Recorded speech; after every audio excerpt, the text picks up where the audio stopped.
യൂട്യൂബിന് വിട. സൂര്യയിലെ എല്ലാ പരമ്പരകളും സംരക്ഷണത്തിന് ശേഷം തികച്ചും സൗജന്യമായി സൺ നെക്സ്റ്റ് ആപ്പ് ഡൗൺലോഡ് ചെയ്യൂ. കണ്ടാസ്വദിക്കാം നിങ്ങളുടെ പ്രിയ പരമ്പരകൾ. ഇപ്പൊ നമ്മുടെയൊക്കെ ആഗ്രഹം പോലെ നല്ല സൂപ്പർ വീഡിയോ നമുക്ക് കിട്ടിയിരിക്കല്ലേ. സൂപ്പർ ആണെന്ന് പറയാനേ കമലാക്ഷിക്ക് വീഡിയോ മുൻപരിചയമൊന്നുമില്ലല്ലോ. എനിക്ക് പരിചയമില്ലെങ്കിലും പരിചയമുള്ളവർ ഇവിടെ ഉണ്ടല്ലോ. അതിനീ പരിചയം ഉണ്ടെന്ന് പറയണവരെ പോലും നമുക്ക് പരിചയമില്ലല്ലോ. ചേച്ചിക്കില്ലെങ്കിലും ഞങ്ങൾക്കുണ്ട്. അതുപോലെ വീഡിയോ की जय सर की जय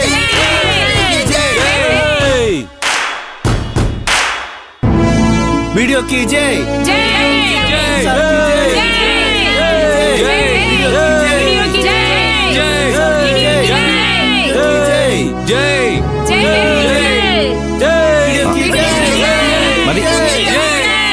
മതി മതി മതി. എല്ലാവർക്കും നമസ്കാരം. നിങ്ങളുടെ എല്ലാവരുടെയും പ്രശ്നങ്ങൾ പരിഹരിക്കാനാണ് സർക്കാർ എന്നെ ബ്ലോക്ക് ഡെവലപ്മെന്റ് ഓഫീസറായിട്ട് ഇവിടെ നിയമിച്ചത്.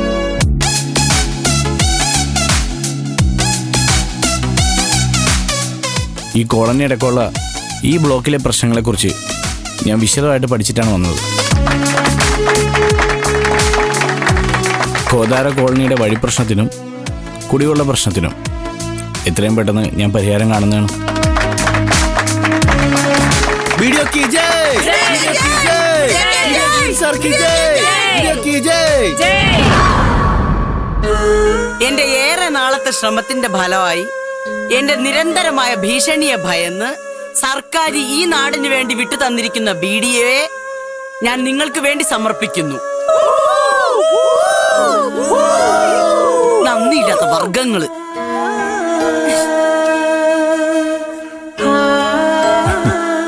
എന്നാലും മിഥൻ, താൻ ഞങ്ങളെ ഞെട്ടിച്ചു കളഞ്ഞു. Anyway you are great. Congratulations. Thank you.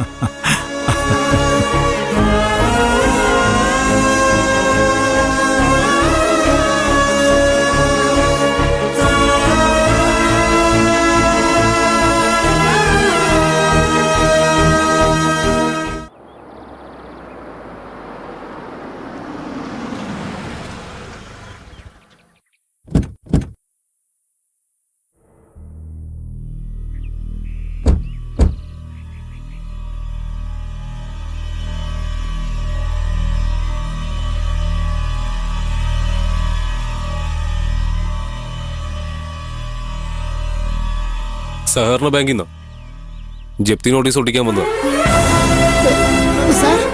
അവധി പറയാനാണെങ്കിൽ വേണ്ട. എന്റെ മനസാക്ഷി വെച്ച് ഇനി 20 ദിവസം കൂടി ഞാൻ നിങ്ങൾക്ക് അവധി നൽകിയിട്ടുണ്ട്. വരുന്ന 17-ാം തീയതിക്ക് മുമ്പ് കാശ് അടച്ചില്ലെങ്കിൽ ഞങ്ങൾ ഈ വീടും വസ്തുവും ജപ്തി ചെയ്യും. സാർ, അങ്ങനെ പറയരുത്. ഒരു 6 മാസത്തേക്കുള്ള കാലാവധി ഞങ്ങൾക്ക് തരണം. എനിക്കൊന്നും ചെയ്യാൻ പറ്റില്ല. ഞാൻ ഒരു മാനേജർ മാത്രമാണ്. ഇത് ബോർഡ് തീരുമാനം. 20 ദിവസത്തിനുള്ളിൽ കിട്ടാനുള്ള മുഴുവൻ പണവും തിരിച്ചു പിടിക്കാനാ ഓർഡർ. ഒന്നുകിൽ ജപ്തി, അല്ലെങ്കിൽ പണം, അല്ലെങ്കിൽ എന്റെ പണി പോകും പെങ്ങളെ.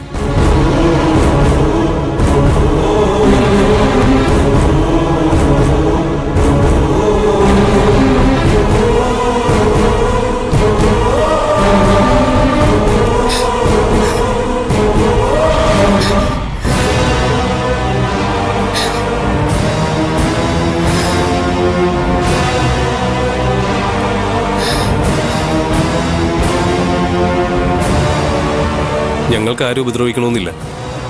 ഞങ്ങൾ ഞങ്ങളുടെ ജോലി ചെയ്തുവെന്നേ ഉള്ളൂ. നിങ്ങളുടെ വീട് പോകരുതെന്ന് തന്നെയാണ് ഞങ്ങളുടെ ആഗ്രഹം. ഈ പറഞ്ഞ അവധിക്കുള്ളിൽ എങ്ങനെയെങ്കിലും കാശടച്ച് തീർക്കാൻ നോക്ക്. പോട്ടെ.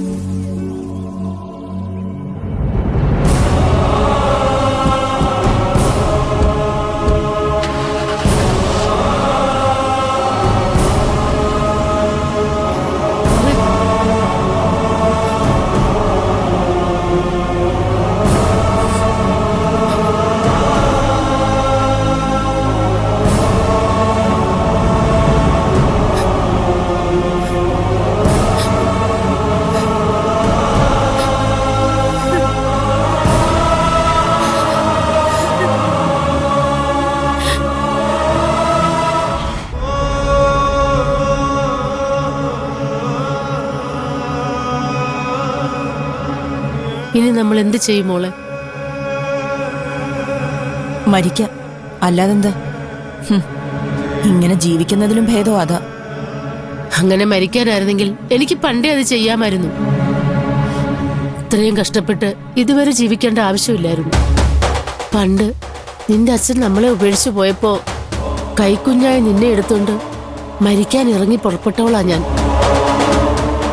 സീറിപ്പാഞ്ഞു വരുന്ന തീവണ്ടിക്ക് മുന്നിൽ മരണം മുന്നിൽ കണ്ടു നിൽക്കുമ്പോളാ ഓർക്കാപ്പുറത്ത് നീ ഉച്ചത്തി കരഞ്ഞത്.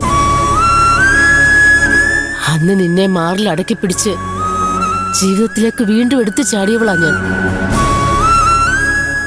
അന്ന് ആ മടങ്ങി വരവെന്റെ ഓർമ്മയ്ക്ക് കാലവരിക്ക് തന്ന സമ്മാനമാ ഈ കാണുന്ന പാട്.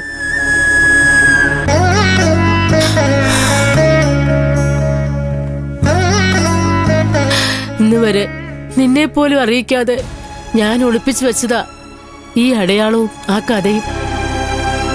ഇപ്പോ നീ എന്നെ കൊണ്ടിത് പറയിച്ചതാ. പറയണമെന്ന് ഞാൻ ആഗ്രഹിച്ചതല്ല. മരണം വരെ മറ്റാരും അറിയരുതെന്ന് മോഹിച്ചതുമാ. അന്ന് നിന്റെ കരച്ചിൽ കേട്ടോണ്ട് ജീവിതത്തിലേക്ക് തിരിച്ചു വന്നത് ഇപ്പൊ ഇങ്ങനെ മരിക്കാനായിരുന്നു. വേണമെങ്കിൽ നീ മരിച്ചോ, കോട്ടിന് എന്നെ പ്രതീക്ഷിക്കണ്ട. അമ്മേ, അമ്മ ഒരുപാട് സഹിച്ചവളാ നിന്നെ വളർത്താൻ, പഠിപ്പിക്കാൻ, ഇവിടെ വരെ കൊണ്ടെത്തിക്കാൻ. ഒരു നിമിഷത്തെ ആവേശത്തിൽ മരിക്കാനായിരുന്നെങ്കിൽ ഇതിന്റെ ഒന്നും ആവശ്യമില്ലായിരുന്നല്ലോ. മാണിക്യമംഗലത്തൊന്ന് സ്വപ്നം പോലും കാണാൻ വയ്യാത്തൊരു ആലോചന വന്നപ്പോ ഞാൻ ഉറപ്പിച്ചു ദൈവം ഉണ്ടെന്ന്. നീ പോയത് നരകത്തിലേക്കെന്ന് അറിഞ്ഞപ്പോ അന്ന് ഞാൻ അതേ ദൈവത്തെ തള്ളി പറഞ്ഞു. അന്നു മുതൽ ഇന്ന് വരെ ഞാൻ കുടിച്ച കണ്ണുനീരിനും അനുഭവിച്ച ദുഃഖങ്ങൾക്കും പകരമാവില്ല മറ്റൊന്നും. ഒരു മരണം കൊണ്ട് അവസാനിപ്പിക്കാനല്ല ഞാൻ ഇത്രയും കാലം പിടിച്ചു നിന്നത്. പിന്നെ നമ്മൾ എന്ത് ചെയ്യുന്ന അമ്മ പറയുന്നത്? നീ എന്തൊക്കെ പറഞ്ഞാലും ഞാൻ എന്റെ തീരുമാനം പറയാം. അമ്മ ചന്ദ്രനെ വിവരം അറിയിക്കാം. ഇത് മുമ്പ് അമ്മ എന്നോട് പറഞ്ഞതല്ലേ? അതിനുള്ള മറുപടി ഞാൻ തന്നതല്ലേ? പിന്നെ എന്തിനാ എന്നെ അലട്ടാൻ ഇതിങ്ങനെ പറഞ്ഞുകൊണ്ടിരിക്കുന്നേ? ചന്ദ്രൻ നിന്റെ ഭർത്താവല്ലേ? അതിന് നമ്മളെ ഈ അവസരത്തിൽ സഹായിക്കാൻ അവനല്ലാതെ വേറെ ആരാ ഉള്ളത്?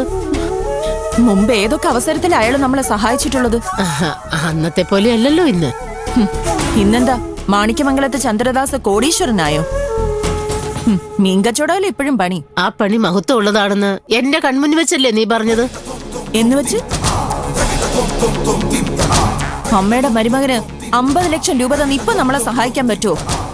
അവൻ പണം തരണമെന്ന് ആര് പറഞ്ഞു? അയാൾ നമ്മളെ സഹായിക്കുമെന്ന് അമ്മയല്ലേ ഇപ്പൊ പറഞ്ഞത്? പണം തന്ന് മാത്രമല്ലല്ലോ സഹായിക്കാൻ പറ്റുന്നത്.